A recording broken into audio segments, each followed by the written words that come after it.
All the while, the auxiliary percussions are doing a terrific job of providing just the right amount of saison to the dish. All of this like Latin spice and flair to it. I'm loving that.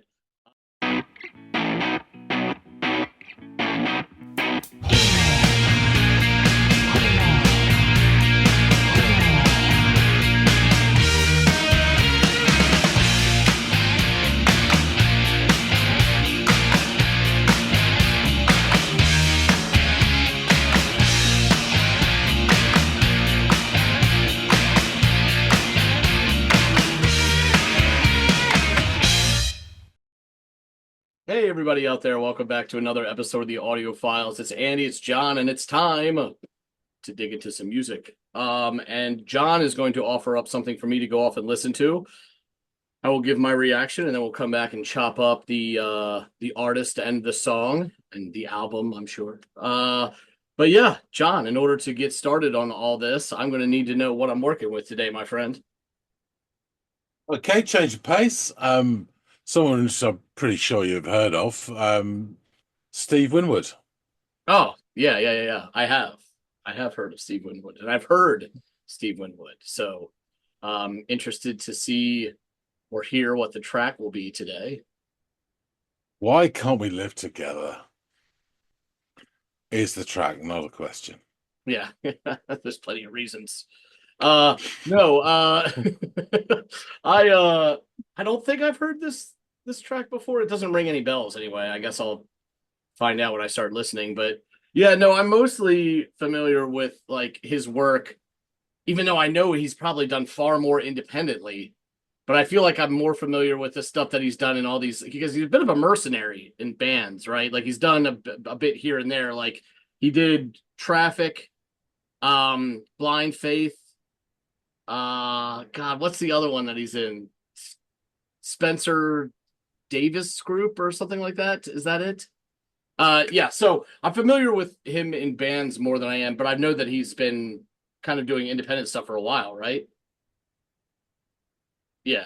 So, yeah, I don't think I know this one. That's about the extent of my knowledge on the man. So let me go off and give this thing a listen, and I'll come back and let you know what I think.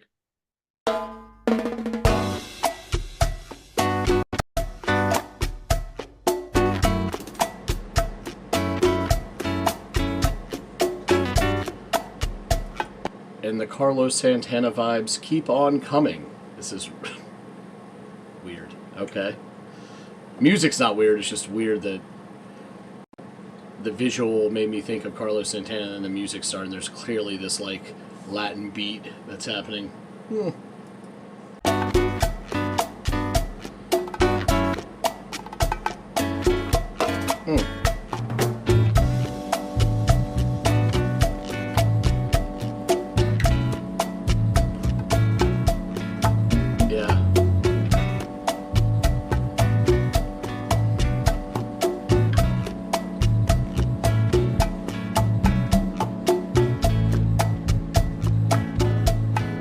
Bass.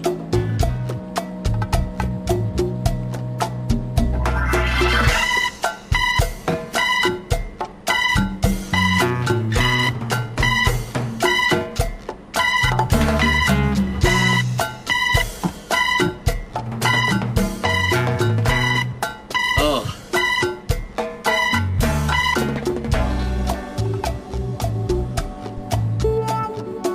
Oh.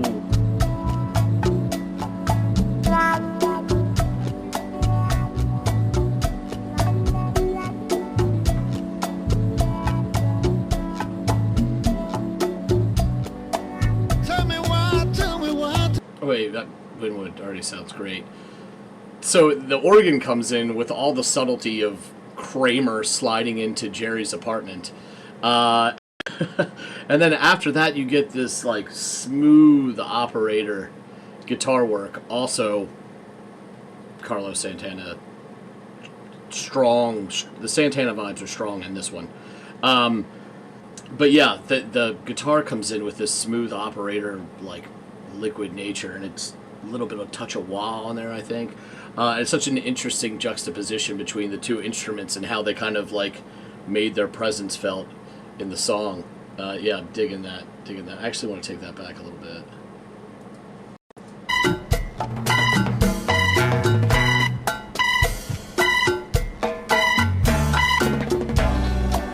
And then this.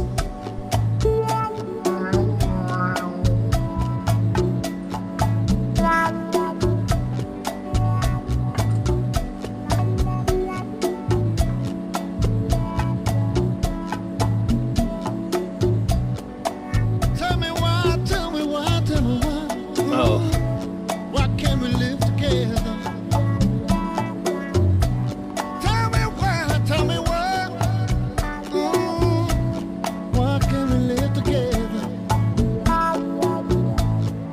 Everybody wants to live together. Why can't we live together? No more wars, no more war, no more war. Just a little peace in this world. No more war, no more war. All we want is some peace in this world.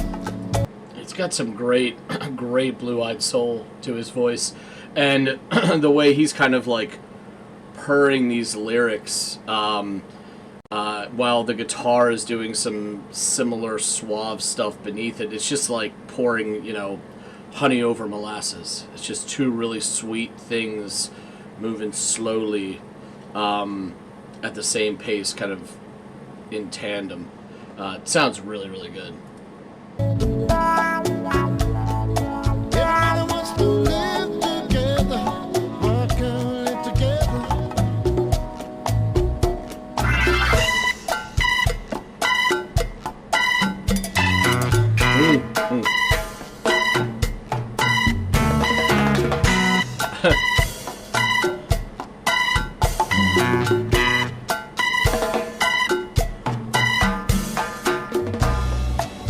No matter what color, you are still my brother. I said no matter what color, oh, you are still my brother. Everybody wants to live together. Why can't we live together? Oh, Kind of like a Spanish guitar.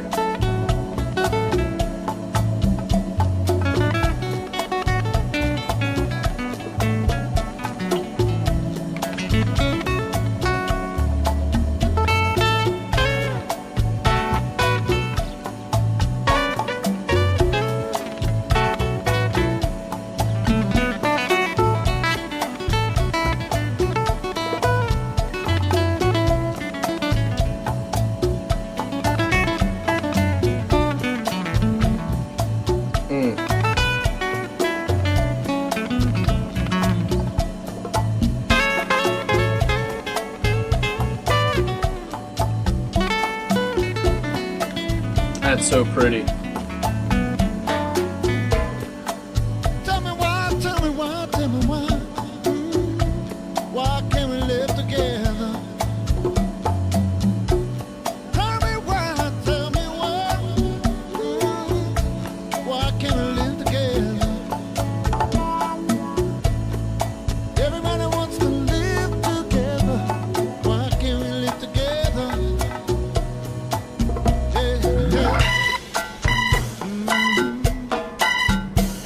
Together, Oh, together. Got to live together.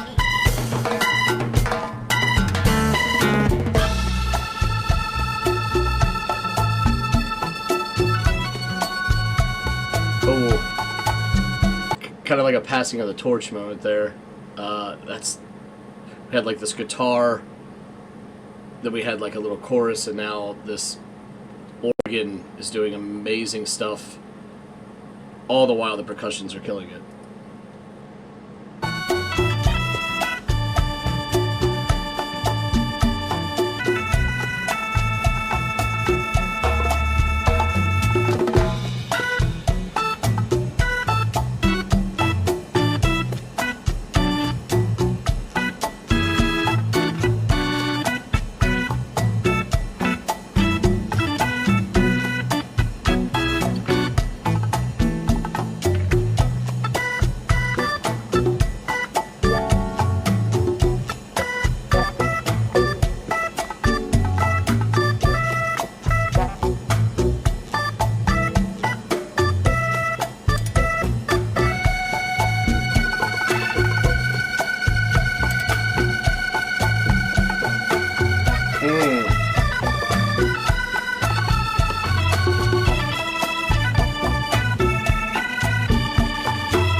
what a tour de force that last, 2.5 minutes or whatever it was. Oh my goodness. Those auxiliary percussions were fabulous. I'm talking just so infectious. You're just catching all these different moving parts working together to create this awesome rhythm section, over top of which we heard the guitar and the organ work their magic. Yeah, this was a really great song.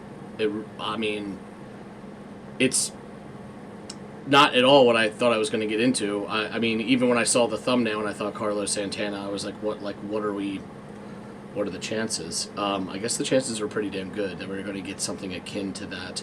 Yeah, all this like Latino influence, adds all of this, what my fiance likes to call sazon, to the dish, with the Spanish style guitar and all of that very Latin American drum work. Yeah, this thing had plenty of flavor in it, and I loved every bit of it. And on top of that, there was a message behind it all, which it gets kind of exhausting how this topic can come up like and be universal all the time, because that is like sort of an indictment on our progress. But nonetheless, I still firmly stand behind this, the sentiment behind this, where we should. It doesn't matter our religion or our race or our creed. We just want to live in peace together. I want peace for me as much as I want for my fellow man. So there's this universal, meaning behind this that I think is easy to get behind and relate with. Unfortunately, no matter what decade we're living in, or century, for that matter. But yeah, really, really good stuff. I enjoyed giving this a listen. I loved the rhythm section in this stuff, and I mean, that says a lot because the organ and the guitar were also beautiful and just as much, as enjoyable as the rhythm section. But all those auxiliary percussion instruments, the drums, they all sort of captivated me from the jump. There was this really interesting like 3-note motif that dun dun dun that was used a lot, and kind of pulled everything back and kind of reset parts of the song, that I really enjoyed a lot as well. It added a little bit of like grit to what else. Everything else was kind of this smooth, moving. Aside from that staccato organ, everything was really fluid and liquidy. But you had that 3-note motif, which had a little grit, and that like sharp, punchy organ bit, when it wasn't doing the lead, of course, or whatever you want to call that melodic bit it did there during the latter portion of the song. But it was great. It was fabulous. I could talk at length about this song, so I'd rather do that in the presence of somebody who knows more about it and can inform some of my thoughts, and a little bit about the artist and the song. And that guy's John, so let's get back to him. Murder on the Dance Floor is back. So you've had to listen to Why Can't We Live Together by Mr. Steve Winwood. I think it started off as Stevie and then became Steve. There you go. What do you make of it? I got to tell you, the moment I pulled up the link and expanded the YouTube page, I'm looking at the thumbnail, instantly got, and this is really weird because musically you already know where this is going, but like the artwork looked like so many of Carlos Santana's album covers, where he has this kind of like big artwork that's going on. There really are pieces of art, usually that depict humans or very colorful settings. And I'm looking at this, I'm going, oh my god, this looks a lot like a Carlos Santana album. That's weird, because I don't normally link those two gentlemen up in my head. And then I go and hit play, and okay, we are already it sounds like I'm listening to Carlos Santana. So I'm really it's like this double whammy of, here's this clearly Latino music, wrought with all these tropes from Latin stuff, and an album cover that makes me think of Carlos Santana, and then I'm still saying Winwood's name in the title. I'm like, what the fuck is going on here? But yes, I hit play, and the music is now doing the same thing. It's dripping with Latino rock vibes, really bolstered by this incredible percussion work. I'm loving all of the auxiliary pieces that are working together to create this like rhythm section. Bass is kind of thudding along, doing its thing too. Beneath everything, it sounds really great. Um, but it's also bolstered by this incredibly effervescent organ keys that come sliding in at the 46-second mark. Now, when I say sliding in, I don't mean like your typical Latino Lothario who's suave and debonair. It's more like the colorful, it's almost like Kramer entering Jerry's apartment. You know what I mean? All the subtlety of that just comes sliding right in, but with even more flair and color. So I love that. It's punchy and it's got this like staccato punch to it. So I really, really liked it. Then here comes the Lothario. The guitar comes sauntering in, wearing this like wah affected liquid fluidity. Just before Winwood starts to deliver his lines with more than just a dash of the blue-eyed soul that he's kind of known for. So all of this is sounding really, really lovely. It is interesting. Well, I guess it's not that. To hear Winwood's voice over this kind of music is interesting to me. But at the same time, Santana has tapped myriad different style lead singers to appear on his albums and in his music. So it, from that perspective, it does kind of make sense because Santana normalized this idea of bringing in guys outside of his genre to mesh with him on his albums and collaborate. So it checks out, but it almost sounds like it should be the other way around. Like this is a Santana album that features Winwood on vocals on this track. So the lyrics are fairly overt in their sort of anti-war, pro-love and harmony motif, which totally tracks. And he talks about looking beyond race and creed to reach what we all desire, this ability to live together in peace. And this subject matter can be heard countless times throughout modern rock and roll, and yet sadly is always poignant and apropos given the cyclicality of racial and religious divisions or tensions throughout the world. So it's to one degree relatable and affirming to my own feelings, but it also in a weird way is kind of like exhausting. It's like we got to talk about this subject for the millionth time because we still hasn't gotten through. But nonetheless, I agree wholeheartedly with the sentiments. About the 3-minute mark, we get treated to some stellar Spanish style guitar work that dances over top the beautiful rhythms of the percussions that I can't say enough about. The stellar finger work throughout the portion shouldn't be understated either. It gives way to another chorus in which again Winwood questions why we can't live together in his buttery, soulful voice.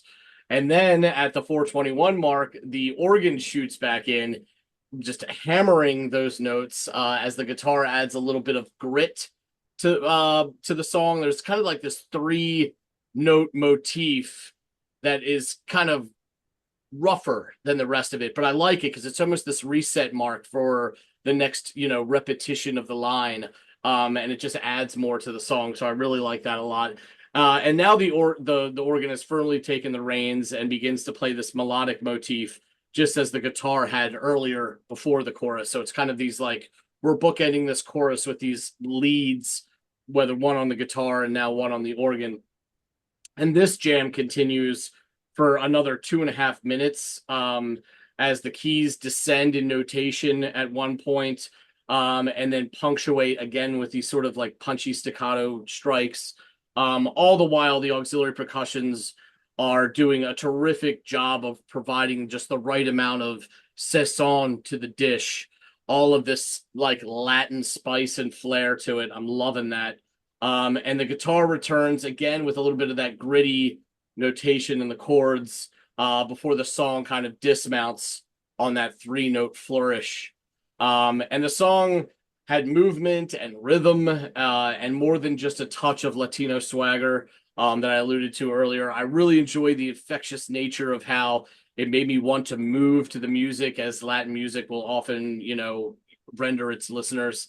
And add to that the message that I will forever stand behind, even if I find the constant need for a reminder a bit exhausting. That has very little to do with the music and everything to do with our shortcomings as mankind. So Yeah, another great shout. And aside from Mr. Winwood, I've not really it shined a light on a side of Winwood that I'd not really seen before, which I think I had mentioned earlier when I was correlating it more to a Santana track than a Winwood track. But nonetheless, it shows his versatility as a musician, and I can appreciate him even more now, having heard this song. So yeah, all in all, this was a great listening experience that I loved. Yeah, cool, cool. I'll get into it in a sec, but I'm not a huge Steve Winwood fan, to be honest with you. And actually, I have got Arc of the Dive, which I think is a really good album. There's the second solo album. I got this confirmation that was real cheap at vinyl, a couple of quid if that. But I haven't got any of his early stuff, like if Spencer Davis Group or Traffic or Blind Faith for that matter, and I don't know why. But yeah, I think this.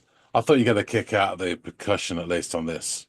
It's just a really nice track. It's not an amazing, you know, genre bending track that's going to make you rethink your sonic landscape. But No, it's but just so well done. yeah, It's just there so are well done. amazing aspects to it though. Like again, the whole rhythm section I would say is pretty fucking amazing. But you're right as far as amazing in the way that it's like revelatory or oh my god, I've never heard anything like this before. Yeah, you're absolutely right. I mean, there are songs out there like this for sure. Yeah, I saw him do this on Later with Jules Holland, and it was a shorter version. I can't remember, but I haven't checked it out. But it has. I don't remember there being like the Spanish guitar in it. I could be wrong.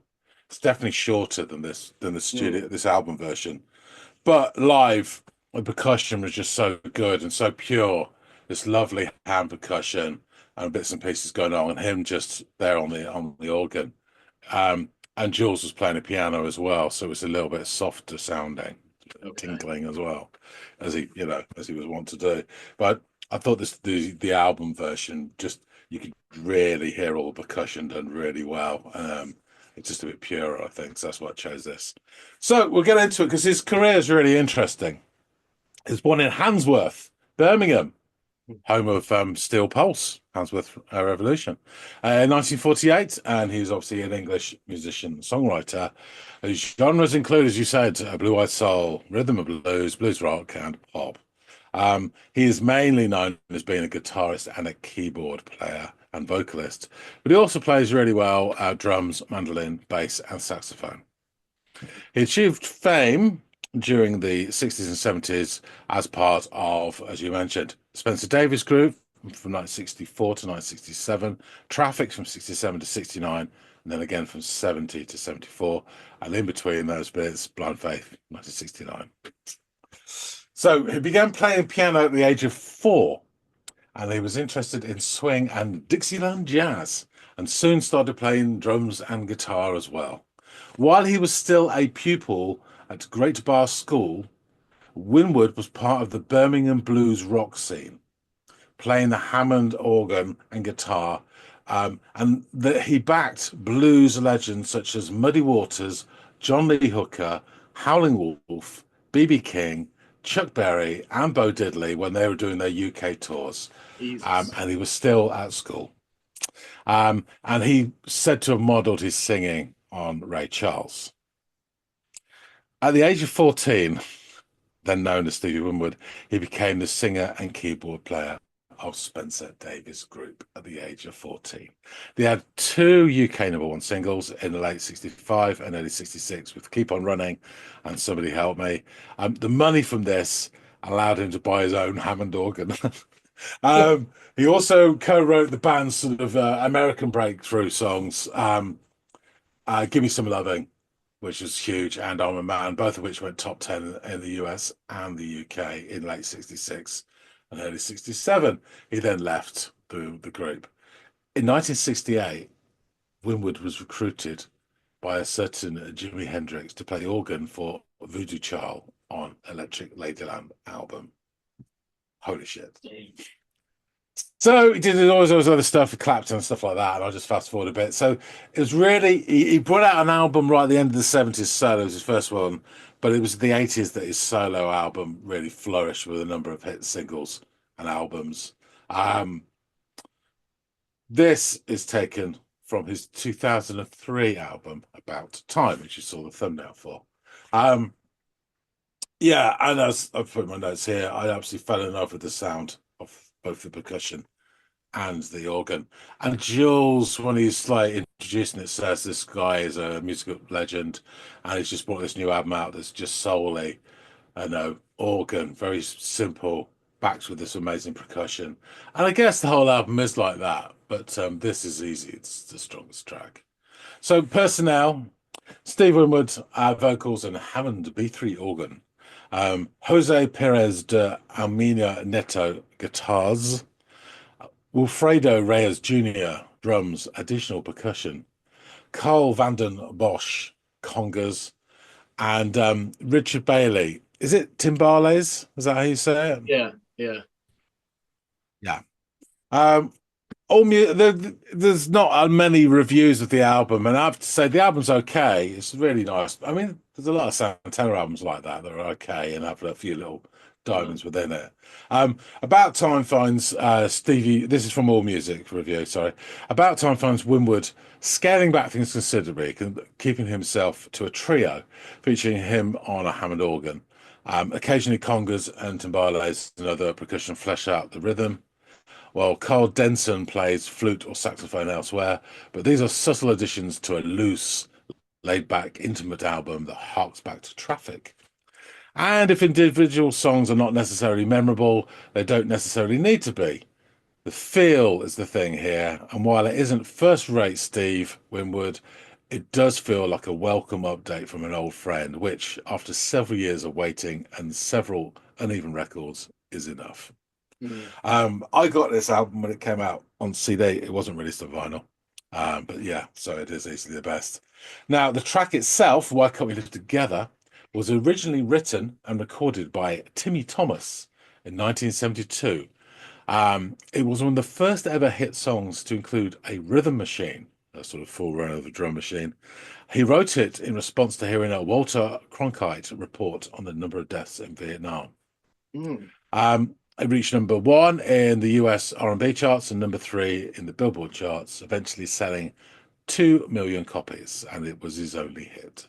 And it's been covered by a number of artists, notably Live at Montreux by Santana, and by Sade on her debut album Diamond Life, and quite famously she performed it at the Live Aid concert in '85.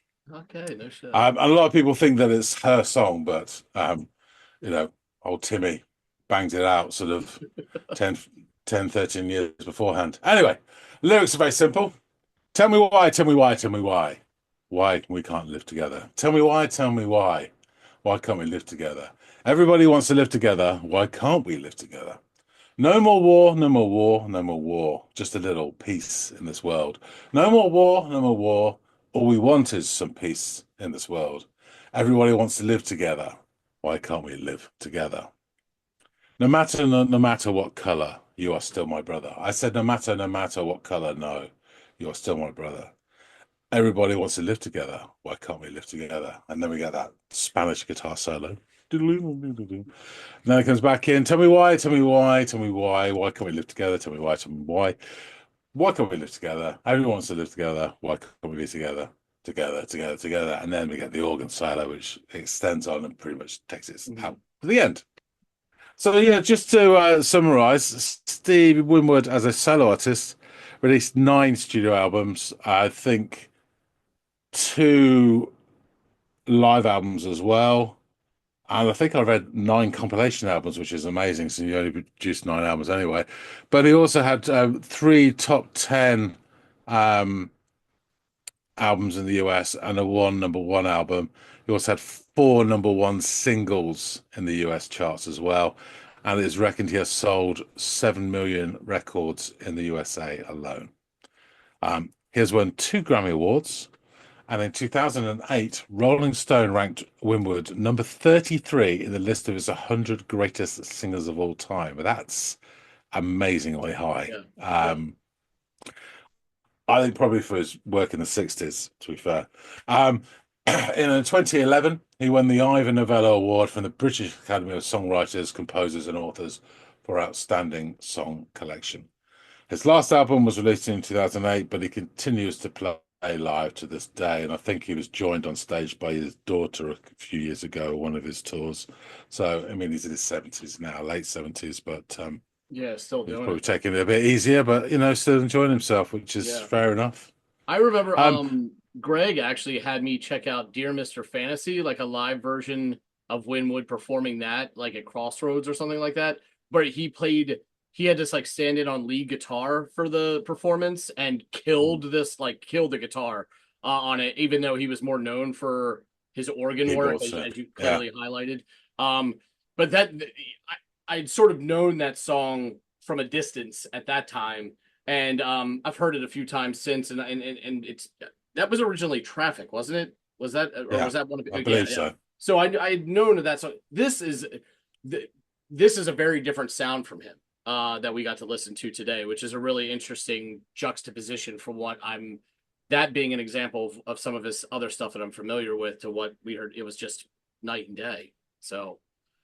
Yeah, and I have to It sound say, like. not really a fan of his more popular. Well, I mean, there's nothing wrong with it, but like Valerie and Higher Love, that was a massive, massive tune, and he's obviously owned his California mansion or whatever, Yeah. Uh, but yeah, obviously, clearly a talent, and I think I should really dig into more Spencer Davis stuff because I really like some of that sort of that 60s blues based sort of sound. It's Yeah. really up my street. But yeah, I just thought this would be an interesting one and something like slightly different for the channel in terms of sound as well. But lovely, lovely percussion on this. It was a great choice, man. Yeah, and it was a nice little change of pace, but I loved it. So great call. Cool. All right, I'll wrap things up. Thanks for listening to Sandy. Folks out there, tell us what you think if you like this. Hit the like button. Please do. And please drop some comments about this, about Stevie Winwood in general, or Steve Winwood, or whatever.